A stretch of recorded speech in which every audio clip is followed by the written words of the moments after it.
As I mentioned, I love coaching sports. I love hanging around kids. Our OIB junior basketball team now kicks butt. Another trophy to our trophy case. We bring our kids to places that their parents can't afford to bring them. We spend money on our youth. We support our grads. We recognize our grads like every First Nation community does. There is our OIB Homeland Security. That's some of our youth. We come from a hunting society. Most of our people still hunt. This picture was taken. We brought our youth out, teaching them hunting protocols, teaching them gun safety, teaching them how to respect the land. And I thought it'd be cool to take a picture like this. And we show them, we got some of the best shooters of any First Nation group. We show our kids how to handle a gun properly. And how when they're going to go after that elk, moose, or deer, that they show respect to that animal. I'll go around preaching my passion for hard work. I love it when I see more conferences on economic development being done across the country. I helped cut the ribbon for this Saskatchewan hotel a couple years ago in North Battleford. And as one old person said to me in Saskatchewan, there's nothing like the feeling of cutting the ribbon on your own band's own business. There's nothing like it, having that feeling of cutting the ribbon to your people's own business where you're competing with the non-Native people. I love it when I see Native youth saying, I'm going to vote for the person. My vote is going to go to that chief and council member who's going to focus on creating jobs. This youth said, we need more jobs. Unemployment is the number one issue facing band members. Native youth want to break the stereotypes. This group of Native youth wants to show the non-Native businesses that Native youth are ready and able to work. I believe what Kelly Lindsay said from Saskatchewan, every Aboriginal person should have a dream job. I'm a big believer in slogans, in messages. The best coaches in the world, when their team goes out to play for the championship, you walk into their dressing room, you'll see one line written in the dressing room, something to encourage their players, to inspire them. That's our band office. The next slide you'll see is our grade school. We put these messages around our community. They're in our weight room, our health center, they're in our community hall, and we rotate them around. These are just some of them.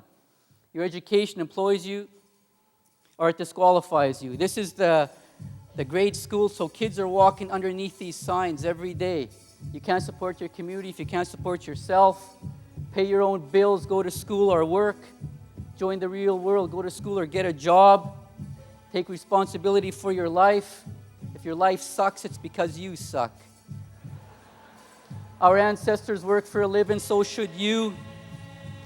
Drug and alcohol is the number one problem. Being on time shows you care. There's a good one for the Native leadership. One of the reasons I avoid most Native meetings is because they don't start on time. And in business, you learn time is money. I'm not going to waste my time hanging around adults that don't know how to show up on time. When I pass my grade school and my preschool every day, I see little kids getting there at 7:30 in the morning or 8 o'clock in the morning. Little kids. They're getting there because that's their job. What would you think about a classroom that doesn't start on time? Most parents would be choked. Well, why don't you get choked about these chief and council meetings that don't start on time? And these national meetings that don't start on time? And they call themselves leaders and they're the adults. What a joke. School or work, it's a matter of Native pride. I love it what this guy wrote. You can't just live by doing enough to get by. 50%, most communities, I tell everyone, you should not have a conference without economic development being on the agenda. Economic development, a job affects your health. The most healthiest people are working people. If there's drug and alcohol conferences, you need economic development there. Because the fact is, most people that have a drug and alcohol problem don't have a job. They don't have the work skills. I know $10 or $12 an hour doesn't sound great, but once you prove yourself, you start to make more money. I was happy to make $12 an hour. That was what allowed me to move back to the reserve and build my new house. A lot of people think they should start off by earning $20 or more an hour, but things don't work that way. Employers want to know if you're solid, if you'll stay. He says it doesn't take a math genius to figure out that earning $10 or $12 an hour is a lot better than trying to live on social assistance check. You work 2 days and you've got as much as you would make on welfare. Jobs just don't come to you. Lots of jobs are hidden. You have to go look for them. It depends on you and how much you want to work. This is my quote. You got two basic choices in an Aboriginal, in a First Nation. Native pride and poverty. I've been into some of the most poorest places you can imagine. And there was native pride there. I'm not saying there wasn't. You can be in poverty and still keep your native pride. But this is what I choose. I choose native pride and profit. This is my brother's quote, Louie's message. There's no culture in an unemployment line. There's no pride or heritage in a welfare check. Culture, pride, and heritage are enhanced when people are supporting themselves and supporting their families. I believe our people can live with much success.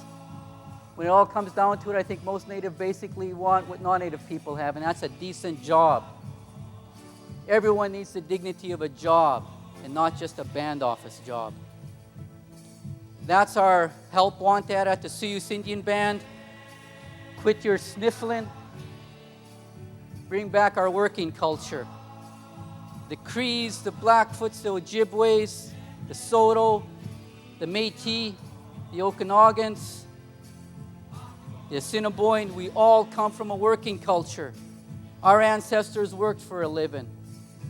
Our ancestors didn't sit on their butt and go like this. Your grandparents didn't sit on their butt and go like this. They rolled up their sleeves and they went to work. So just before I close here, I want to thank Terry for bringing me here. And she's a worker. I can tell she's a worker. I often work in my band office on Saturdays and Sunday nights. I phoned her on a Sunday night and she answered her phone. That says to me she's a worker. And I know John Campbell's coming on. I want to give my thanks and recognition to John Campbell. What he done, putting together the Achievement Awards, is a legacy. It's his legacy. And he's recognized and helped so many Aboriginal people across this country, performing artists, cultural people, athletes, business people, those that have earned the Achievement Awards over the years. We as Aboriginal people in the country of Canada owe a lot to John Campbell for what he has done, for making the National Achievement Awards a yearly event. And I want to recognize all the performing artists that will be coming on stage after me. I'm a big believer in supporting craftspeople, Native artists, contemporary artists, traditional artists. We heard the drum earlier. Hire Native artists to perform at your events. That's what we do at the Sioux Indian Band. And part of my reason for sticking around here most of the day-to-day is I'm going to scout for some talent to see that I can bring back to the Sioux Indian Reserve. So with that, I'm going to leave you with this last clothing slideshow. You'll listen to a speech that I first heard when I was about 15, 16 years old. And it's a speech that got me going on to university and college. It's a speech I still listen to today. And it's a speech that still has relevance today for every Aboriginal place in this country. And as I mentioned, sometimes all you need to listen to is hear one sentence from somebody and it'll stay with you the rest of your life. This speech has stayed with me my entire life.